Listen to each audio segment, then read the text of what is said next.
Okay, we back. Had some weird complications trying to make this video. I don't know what was going on, but hey, technology, right?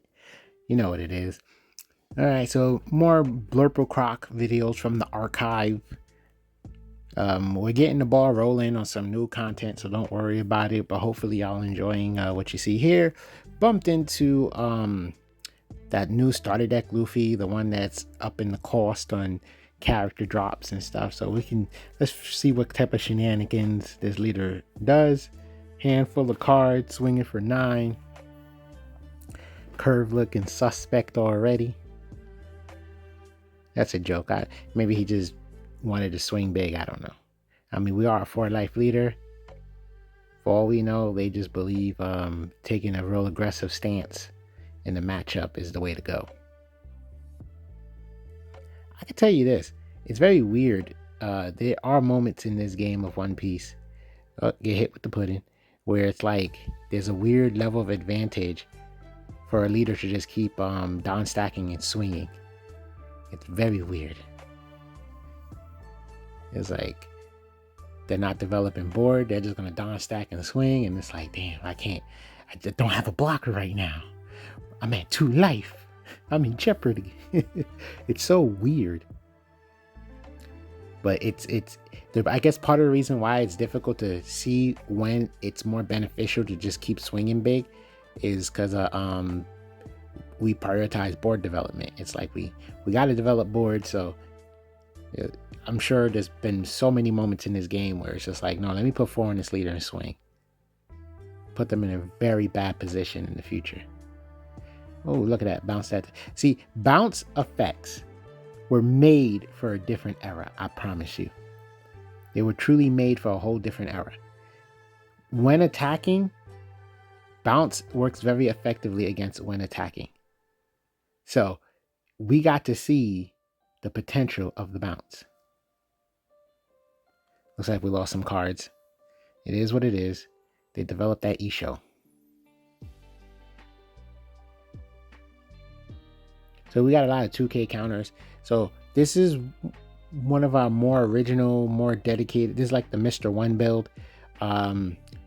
More dedicated to Baroque works and stuff like that. Man, I've tried so many random style builds with this leader. Like, I remember I had a build that was super 2K heavy, like crazy. And it was just attack every turn, crap your hand for defense, so you can get to the late game with a lot of life and then drop cards. But it was like a weird point in the meta where it's if you do that, if you don't develop board and only develop big drops, they have everything they need to guarantee take that off the board. But yeah, this board removal was there, so it was like, nah, this ain't gonna work.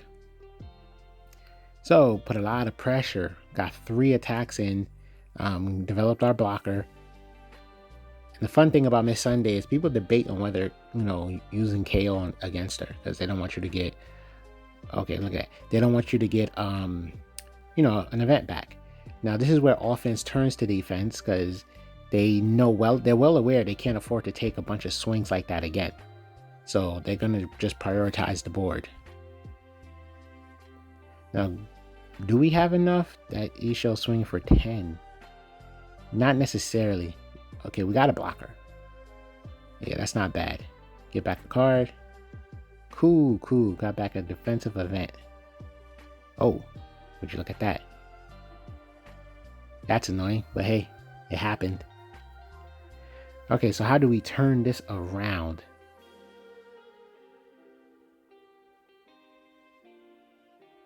Let's think about this. Swing heavy on Isho. Have defense. That's what it's looking like. And then play blocker as well. Okay, so this build, I'm remembering this build. Oh my god. Okay, we're just not going to play no games. I see. I mean, why even leave 1 up, right? That's nuts. So this is what we're doing? Okay. So this build was, whoa! Okay. Didn't expect that at all. we do have plenty of counter power, but did not oh, I see what we're doing. We have our unblockable event. Oh my god, that is shenanigans. So it'll be two 2Ks and a 1K. Okay, let me just explain this because it looks like the game's about to be over. So using things like Sogu King and Mr. One, and there's queens in here, you draw and you discard. So we play a very healthy amount of events, and we're going to discard those events. So it's like a crazy cycle system to juice up Mr. One. So it's easier when played. He's going to be 1,000, 2,000, or even 3,000 points stronger than, original. So that's like the goal with this system. You have 3 character cards on play that helps you just cycle your events. So you can just, not even about cycling, just loading events into trash. You're loading events into trash, you're drawing cards you need, and you're putting events into trash, and keeping in mind that you got Miss Sunday to recur your events. So anything you toss, like you could toss your Red Rocks and your Gravity Tigers because, obviously you're not going to play them early game. You develop Miss Sunday, she gets KO'd, you get it back, and now you can use it to handle the situation. So that's the style of this deck. And, feel free, anybody that just wants to expand on it, feel free. But, it's what I came up with because I really wanted to, push the strength of Mr. One and, and really make Crocodile about events, Well, this is a sad story. I know they must hate seeing that. It probably just feels like such a cheap way to win, right? Like they really thought, okay, cool, I got this. I'm gonna put 2 blockers. He can't win. Blah blah blah. Next thing you know, I mean, here's 6K. 2 2Ks, you're at 10K. Another 2K, you're at 12. Another 2K, you're at 14. So your hand needs to be all 2Ks, if my math was correct. It might be a salty stall, it looks like. So yeah, let me just take this opportunity to get back to the so that's it. The build is just you have an engine to make sure you don't necessarily have bricks, because I can imagine many Crocodile builds was just difficult. Oh my god, he actually almost had that. What the heck? That's why he salty stalled. He was that, oh my, I know in his heart, he just feeling it. Okay, I'm so sorry, buddy. I'm just so sorry. He was 1-2K away from being able to counter out of that. That is so crazy. Anyway, yes. So just cycle, not so. Is cycle always the word to use when you're just drawing and discarding? I don't know. But yeah, draw, trash the events, trash events, get events into the trash, and the next thing you know, when you play Mr. One, you're playing this crazily juiced up character. I mean, to be honest, you would like him at 18. I say 18. Oh my god, you would like him at 8K. A 5-drop that is 8K. Like that's pretty strong already. So that's what you would like him at. But it doesn't hurt to have him even stronger than that, so on and so forth. So that was the strategy. This build is a ramping build from what it looks like. So, I mean, hey, I ain't gonna lie to you. It could be the other build too. I'm not too sure. Like I said, I'm just grabbing some Croc builds from the archives while we play catch up, considering there was like a bug with the sim. But yeah, like we had, like I said in one of our videos, when we make these decks, we make sure we're getting a lot of wins. So there's half the times there'd be more wins. We just debate on whether we cherry pick videos, of course, but in a more positive way. It's not like we play until we get our first 3 wins and make a video. That's not the case. We're playing a lot and we make sure the majority of our games are wins. That's the key. So that's why we tend to have, and of course, if our videos have expiration dates, so it's like 100% once the next set comes out, I'm pretty much deleting any archived videos. I ain't gonna lie to you. I don't know how relevant they'll be. In my mind, they're already irrelevant. So let's move on. But yeah, I say all that to say that's why we just had these Croc videos, because when we did that Croc week, yep, just a lot of games with all the different Crocs. But Blurple was the one we had like 2 or 3 different builds in our head. But after all that, like I feel like one more build might really be the build. So hopefully it is. Hopefully it is. Because I got like the biggest weakness to anything that is of a particular color combination is whether those colors even have anything. Like, let alone if they synergize, you know, if they have anything.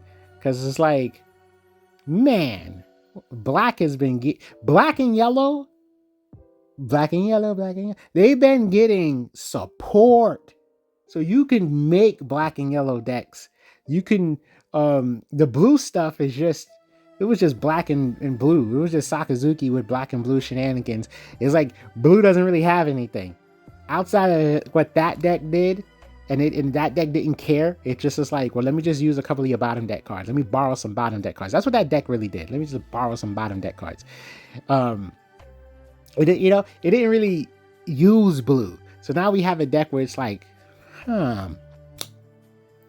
blue's kind of weak. Looking for like good drops and stuff like that. So hopefully they really, I mean, I'm saying this without memorizing what's coming out in the next few sets, OPO 8 and OPO 9. But like hopefully blue gets like a real pump buff, and same thing with purple. Because I'm not gonna lie to you, like, oh yeah, we getting that rush Luffy. Okay, we getting attacked. Oh, look at that board. I was just rambling. But with that being said, that I personally feel like that Rush Luffy is like, thank you, finally another boss card for purple, because I was tired of seeing Kaido, and nothing against, like, not like I hate people using Kaido. No. It's like deck creating. It's sometimes it's like uncomfortable trying to fit him in a deck. No counter and -5 Don. And a lot of these purple decks don't have good ramping, don't have a good sustain for your Don count. So it was just like, I don't want to, I'm tired of using him.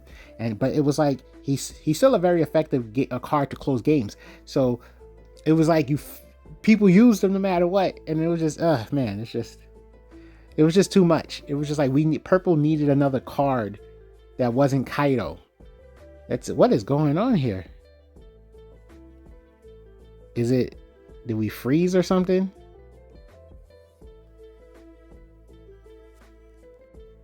Okay, mouse is moving. It moved a little bit. Okay. Anyway, I ain't gonna lie to y'all. I had to skip ahead real quick. Just a little editing magic. But what do you call it? Yeah. Like I commentate these videos raw. It's like I get them, start commentating. So a lot of what I'm seeing is just I'm freshly seeing. Oh, look at that. It looks like we're gonna try to really drop a lot of those. Oh, we're gonna ramp with it. Now we're, oh my god. Is that not an interesting top deck? Granted, I ain't gonna lie to you. Do you want to give him Garp or do you want to give him Hiyori? That kind of sucks. That part kind of sucks. I'm not going to lie to you. But it's still an interesting top deck nonetheless. Because of Luffy shenanigans, I personally just probably attack the aces to get him to see if he drops cards. I'm sure he's going to protect at least one ace. In my imagination, he's going to protect one ace. Ooh. Well, he's taking that one. Oh, he's not taking that one. He must not be set up yet. That's probably what it is. He's probably waiting to get certain cards.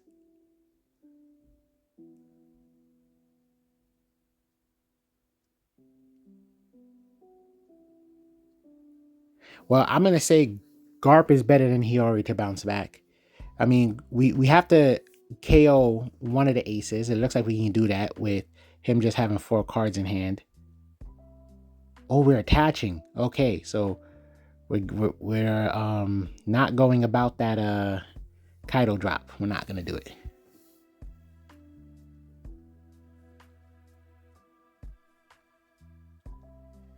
Come on, there's no way you're saving that. Why did I say that? Of course he's saving that. Man, that was an interesting play. Oh, let's leave up for Miss Sunday. Okay, so our character is pumped. That has to be gone. Come on now. Okay, let's play that Miss Sunday. And then we got 2 up. Okay, cool. That was a decent play. Okay. And I can understand it. Because obviously a Kaido drop means we're extremely vulnerable. And that probably would have gave him game if we had did that. Because it's not like we could bounce back both the aces. And even so, they got rushed, right? Well, it's more about the defense in our hand, not necessarily the offense, blah, blah, blah. It's the defense in our hand. We don't have enough. So we can do that. No. Get a 1K in your hand. No. Okay, well. Gotta check the 2K. Probably forgot about that.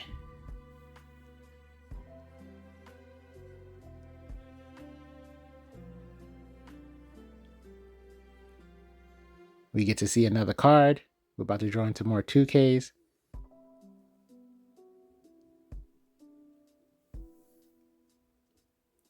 Low-key dangerous territory.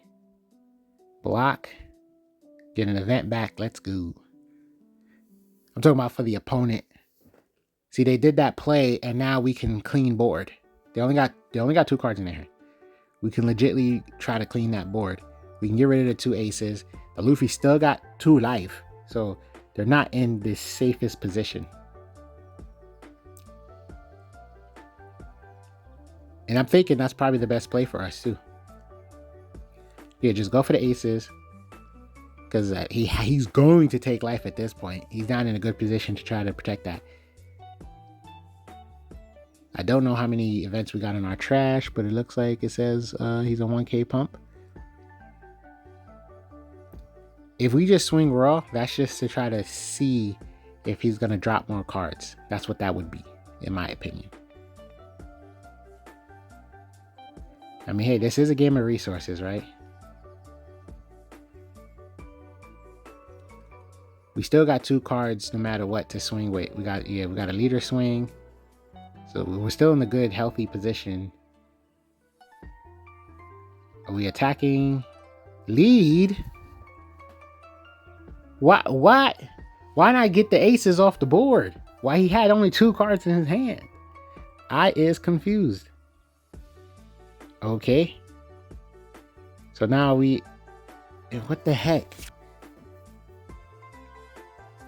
Now, yeah, see, 3 cards. Are we going for game? Is that what's happening? Whoa, I feel like that's dangerous. Well, is it? Because we got 3K, draw 1, 2K, and we got 2K. And if we took both the aces off the board, what were they going to swing with? Garp? Hiyori? This is... I can't say I condone this.